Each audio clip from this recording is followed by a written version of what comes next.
Kawarajaku antara itu melau melau rayu peden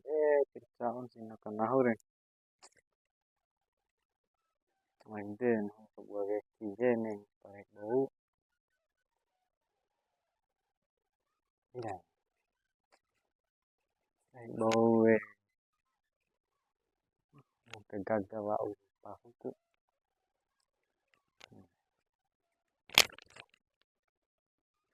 anu wau po wau done